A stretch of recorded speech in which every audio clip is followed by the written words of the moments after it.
Assalamualaikum warahmatullahi wabarakatuh. Mahasiswa peserta kuliah pendaftaran tanah. Pada kesempatan kali ini kita akan melanjutkan materi dari pertemuan sebelumnya, yaitu tentang pokok-pokok pengukuran dan pemetaan kadastral.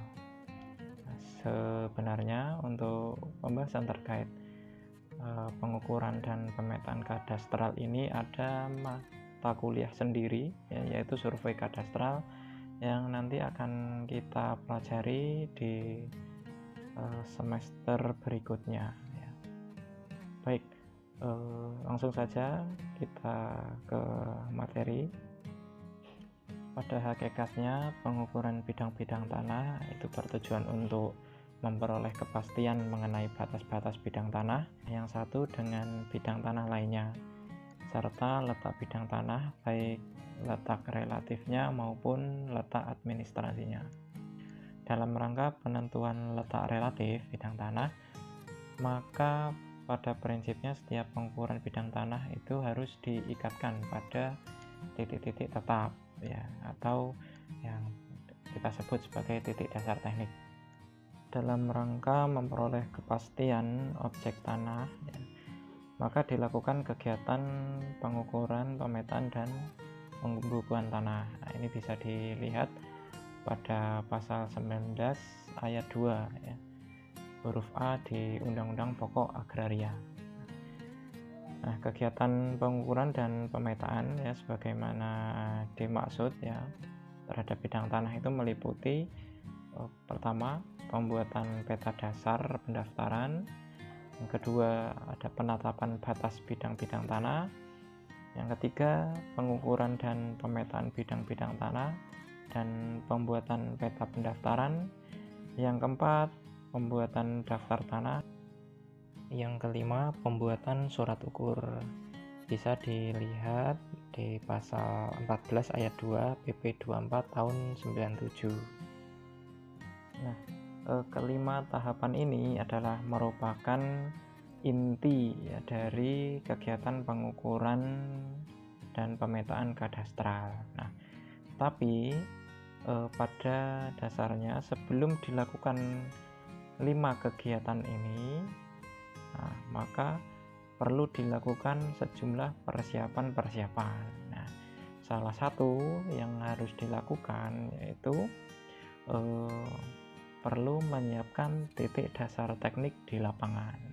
Titik dasar teknik ini disiapkan guna untuk titik ikat ya, pada pengukuran bidang tanah supaya koordinat yang diperoleh secara akurat. Kemudian pada materi ini kita akan berfokus dulu ke pembahasan tentang titik dasar teknik ya. Jadi yang bagian pertama ada pengukuran dan pemetaan titik dasar teknik atau TDT.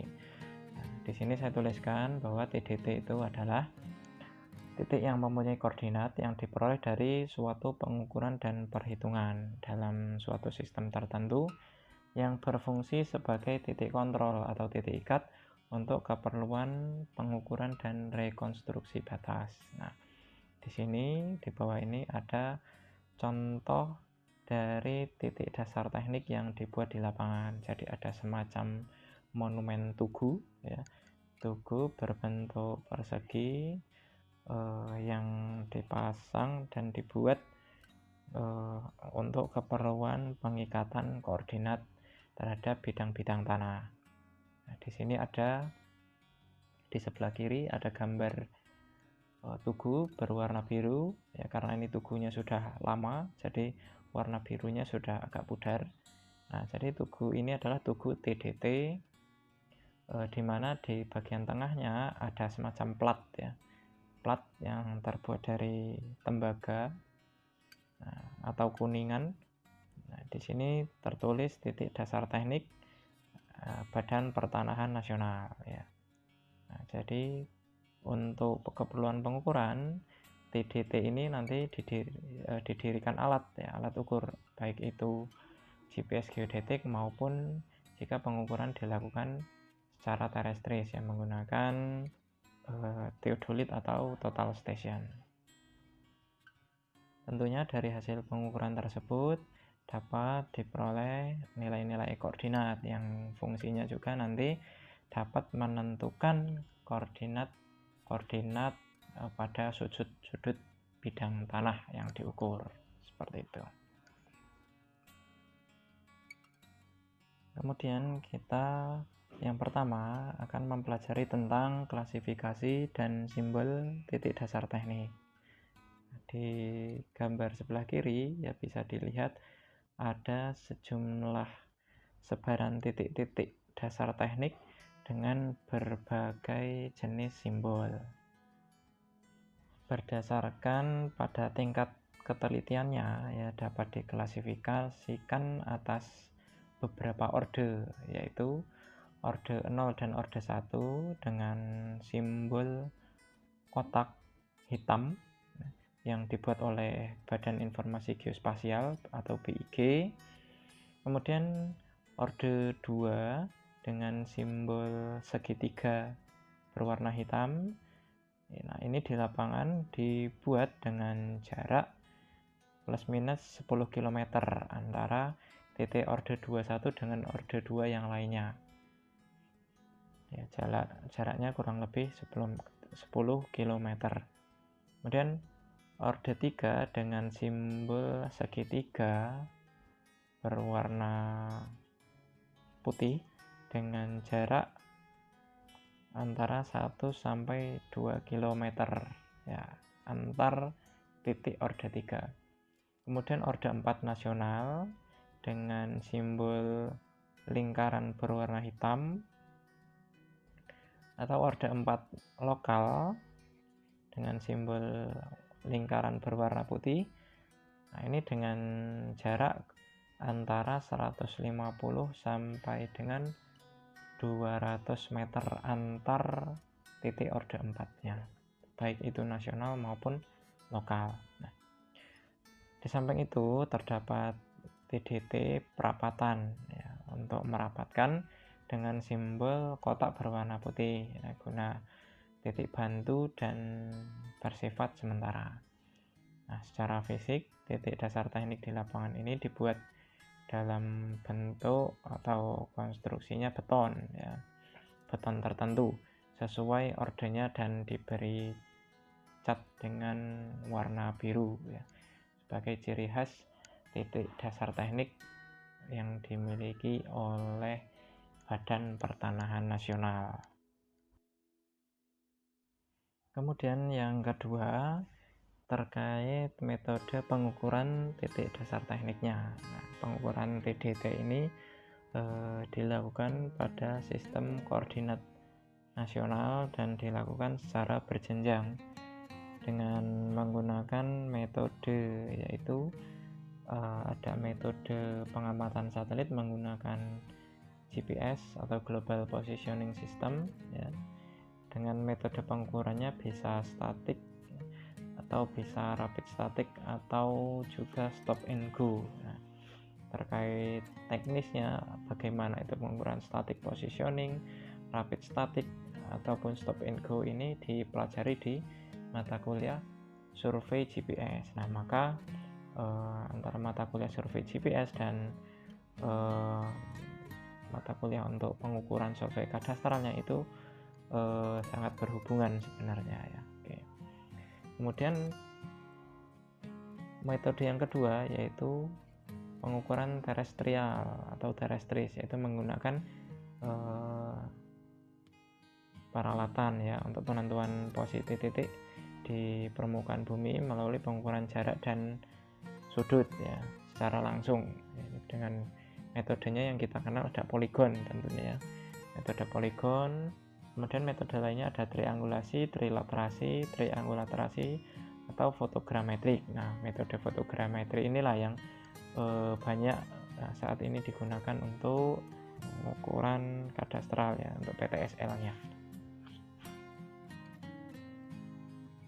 Kemudian yang ketiga terkait sistem koordinat nasional yang digunakan untuk pengukuran survei kadastral, yaitu setiap pembuatan TDT dihitung dengan menggunakan sistem proyeksi koordinat nasional, yaitu transfer Mercator dengan lebar 3 derajat atau biasa disebut sistem proyeksi TM3.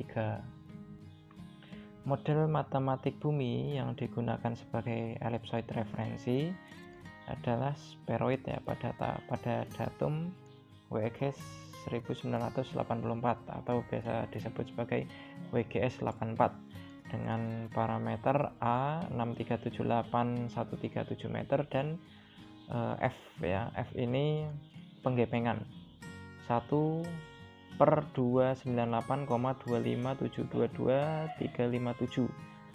Kalau nilai A itu adalah setengah dari sumbu panjang ya, setengah sumbu panjang bumi ya. Kemudian besar faktor skala di meridian sentral atau K yaitu 0,9999.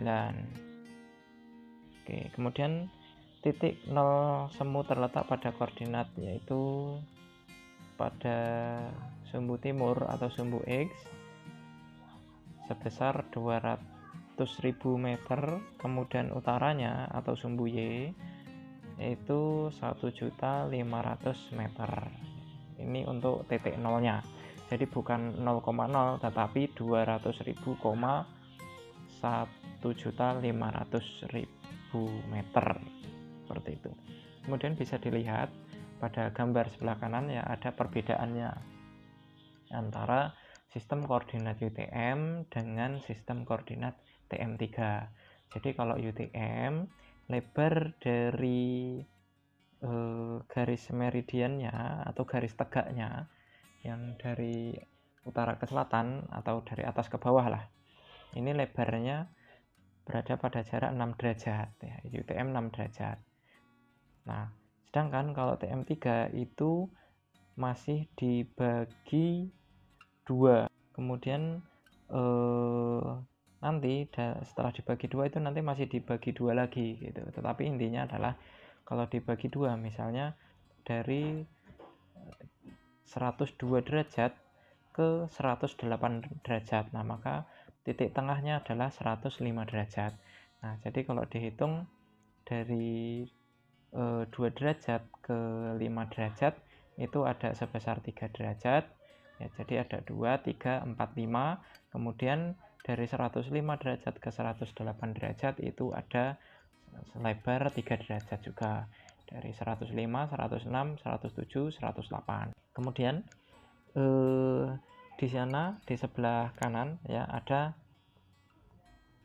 keterangan 481N, 481S, 482N, 482S. Nah, jadi kalau ini yang membedakan juga dari sistem koordinat UTM, bahwa kalau sistem koordinat UTM ya itu ada 48N atau north atau 48 utara, kemudian 48S atau south itu 48 selatan ya zonanya. Karena untuk north dan south itu terpisah garis khatulistiwa atau garis ekuator 0 derajat ya. Jadi yang sebelah utara itu north ya, dan sedangkan yang sebelah selatan dari ekuator itu south. Nah, begitu juga di TM3. Nah, ini selain dibagi menjadi utara selatan, maka masih di zonanya masih dibagi 2 lagi ya, antara dari 48N atau 48 north dibagi menjadi 48.1 dan 48.2. Begitu juga yang 48S ya, zona 48S itu masih dibagi 2 lagi, ada 48.1S dan 48.2S ya, seperti itu. Jadi fungsi dari dibaginya zona ini ya, dibagi menjadi banyak zona selebar 3 derajat adalah gunanya untuk perhitungan yang lebih teliti, karena ini levelnya bidang tanah ya, level bidang tanah itu areanya lebih kecil tetapi butuh perhitungan yang lebih teliti justru gitu. Berbeda dengan pengukuran lainnya ya. Oke. Kemudian pada titik dasar teknik itu juga perlu dilakukan kegiatan monumentasi. Nah, untuk keperluan dokumentasi ya, jadi setiap TDT itu dibuatkan buku tugu yang terdiri dari ada deskripsinya, kemudian sketsa lokasi, kemudian daftar koordinat dan foto TDT-nya. Nah, jadi sebagaimana bisa dilihat pada tabel ya, daftar isian untuk buku tugu TDT. Nah, di sana bisa dilihat ya di tabel daftar isiannya ada berupa deskripsi, sket lokasi, daftar koordinat, dan foto TDT-nya. Untuk setiap orde, baik itu orde 2, 3, 4, ada kodenya. Jadi kalau deskripsi untuk orde 2, tugu TDT untuk orde 2, itu kodenya adalah 100. Kemudian kode untuk TDT orde 3 itu deskripsinya 101. Begitu juga dengan orde 4 itu deskripsinya ada di berupa kode 102. Nah, seterusnya gitu ya, di setiap orde sket lokasinya nanti ada kodenya masing-masing ya, 100A, 101A, dan 102A. Itu untuk orde 2, 3, 4. Kemudian daftar koordinatnya itu di kode ada 100B, 101B, 102B. Kemudian foto TDT-nya juga untuk orde 2, 3, 4-nya masing-masing 100C, 101C, dan 102C. Nah, ini buku tugu ini tentu disimpan oleh instansi yang berwenang, dalam hal ini BPN. Nah, pembagiannya, jadi untuk buku tugu orde 2 dan orde 3 ini dibuat rangkap 3 yang disimpan untuk BPN pusat di Jakarta, kemudian di Kanwil BPN provinsi, serta kantor pertahanan kabupaten kota. Nah, sementara itu untuk orde 4 dibuat satu rangkap aja hanya untuk kantor pertahanan kabupaten kota. Nah, kemudian pemeliharaan TDT ini dilakukan sendiri oleh kantor pertanahan ya, kantor pertahanan kabupaten kota. Kemudian setiap 50 TDT dalam orde yang sama dijilid menjadi satu buku ya, jadi orde yang sama tapi ada 50 buah TDT. Nah, itu nanti dibukukan menjadi satu buah buku tugu. Kemudian yang kelima itu perlu membuat peta dasar teknik ya.